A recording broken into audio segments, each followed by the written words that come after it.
Now, our cameraman rode along with one of your trucks when you head out at the mall, and I think that he might have been the first person ever pulled over in an electric vehicle. the DC police saw something without a license plate on, pulled him over. So I just want to let you know that we, our network was there from the beginning when our cameraman actually got pulled over in one of your vehicles. But he said that he couldn't get over the speed, the thrust in this car. Are you seeing that a lot from, or truck? Are you seeing this a lot from the drivers? Well, there's no question they don't expect it. All right, like I said, I think their natural, thought is, wow, I'm giving up something if I have to be put in that electric truck. But as soon as you get in, it's like, wow, all right, this is quicker. It does feel, you've got the power, and it's all there, and it's a new experience. And so I think we'll find this across the board. Even as consumers start really looking at electric vehicles, it is a different experience, right? You don't have the rumble, you don't have some of the other things that maybe the true gearheads look towards, but there is a new experience here that I think has just as much opportunity to get people fired up and excited and say, wow, look what this can do. So, I really do feel that, for us, the drivers are not going to be hard to win over. It hasn't been. I mean, to date, the experience is the opposite, and I really think we'll continue to see that. We went down and test drove the Nissan Leaf about 3 or 4 days ago down in Tennessee, and the head of the PR department there said, a reporter went up to him and said, your car is remarkably unremarkable. When he meant that as a compliment, meaning it's just like a Focus, it was just like a Fusion, it was just like any other compact, sedan. Right. Is that what you're searching for? I know it probably won't be in one of your commercials, Smith Electric, remarkably unremarkable, but do you get a lot of people saying, yeah, it's like a regular truck? Well, there's something to be said for it, and I think there is a decision to make, and if you look at our particular sector, there are a couple startup companies and others that are saying, we need to design it from the ground up. And they're looking at composite materials, and they're looking at a lot of ways to try to take out weight and be creative. And I think fundamentally, if anything, that would slow adoption, because if you look at a fleet manager, he's not buying a truck to buy a truck. It's purely an asset. It's expected to last 10 years. He needs it on the road. It needs to be dependable. And so quite honestly, the less that we can vary for him, the more common and comfortable it can feel, the less barriers you have, because change isn't happening. So they walk into our truck and they look at it and say, wow, this is just a great truck.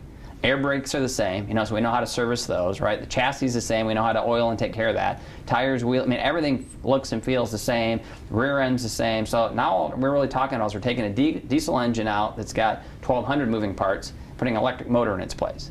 And we've all had enough exposure to electric motors to trust them, right? It's not like we're worried about them working or not working. So it's been, like I said, it's been amazing how little resistance we've got on the technology, because people are just comfortable that, yeah, we know this will work, and it'll be easier to maintain. And so that's the exciting part for us. And what's the range for one of these vehicles? I know it depends on weight and temperature and things like that, but in general, what's the range? Well, the way we've sized it and the way we've really built it, and that's the beauty of the application also, is we are literally route specific. So, and if there's one thing these fleets know is their routes. I mean, that's their business is logistics. They're very specific about how these things operate, and they know the environment. So we size the batteries to the opportunities. So currently in our offering, we offer trucks that can go 50 miles, 100 miles, or 150 miles. So, and just based on the amount of batteries that we actually put on the side. So depending on your application, and certainly there's some variant in that. If you are in different environments or have different, more hill climbing and other things, it could reduce from that base net number. But we will go in, we'll actually do a pre-mapping of the route and understand the actual energy requirements, and just, again, size the battery correctly so that we know we've got the onboard energy that's going to allow you to do your job.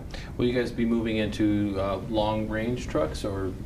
I think what you're going to see, and this is my belief, and who's got the crystal ball, I believe there's a Moore's Law effect you'll start to see in battery technology, just because as a business starts to form and they start to see that transportation can be centered around this technology, you're going to see investment follow it, you're going to see innovation follow it, you're going to see advancements. Certainly the economics work, right?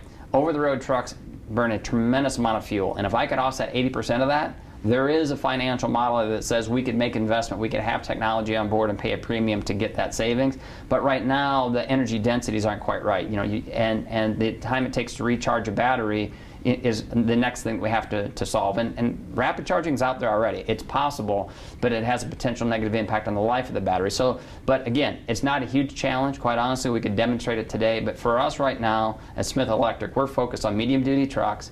It's a niche, right? But if you look at it, it's all food delivery, it's all beverage delivery, it's all postal delivery. So we got some ground to cover before we have to worry about moving on.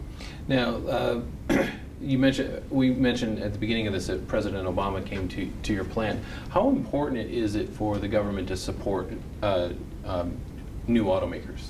Well, again, I think it really comes down to when you're talking about, and I don't know if it's new automakers as much as it is technology.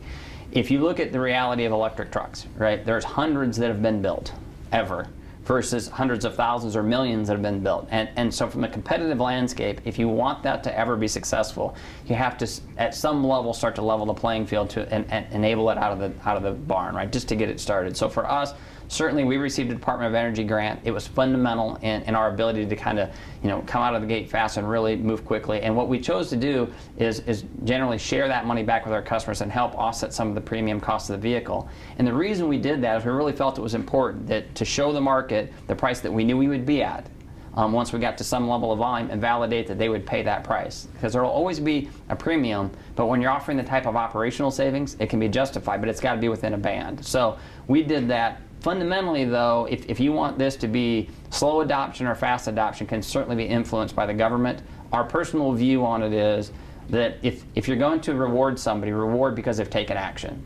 And what we've seen a lot of, and certainly as any taxpayer would look around and say, okay, if you throw money at something, whether it's for innovation or whether it's to open a new factory, and somewhat of a build it, hope they will come kind of mentality really is, we look at it and we feel a tax credit for a vehicle like this makes sense because you only spend money when somebody's made the commitment and then the environment's been impacted and a commitment has been made and this technology is actually on the road before anything happens. And for us, it's not a large amount. I mean, right now there's a number of pieces of legislation on the Hill that are in the $20,000 to $25,000 tax credit rate for a vehicle of this size, and this is a $100,000 vehicle, but if you could do that, we really feel that you would see everybody in our market really rapidly move to adoption because, again, we haven't seen the pushback on the technology.